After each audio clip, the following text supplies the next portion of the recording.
করার কারণে তোমার কলবটাও তো কালি পড়ছে, গুনাহের কালি। ওই জায়গায় তোমার ওই কলবের ভিতরে দুনিয়ার কোনো সাবান দেওয়া যাবে না, দুনিয়ার কোনো সোটা দিয়া পরিষ্কার করার যন্ত্র নাই। নবীজি বলেন লিকুল্লি শাইইন সাকালাতুন ওয়া সাকালাতুল কুলুবি যিকরুল্লাহ, লা ইলাহা লা ইলাহা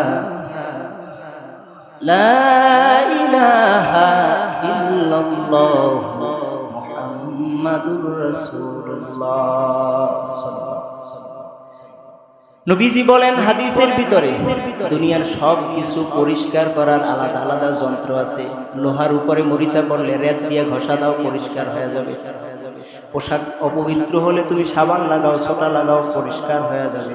কিন্তু বান্দা, তোমার কলবে যে ময়লা আছে এটা কালো, গুনাহের রং কালো। গুনাহের রং কি? বোঝেন কথা? গুনাহের রং কি? কালো। গুনাহ করলে কালো হয় না, কালো হয়। তোমার এই যে গুনাহের রং এটা কালো, এটা কালো।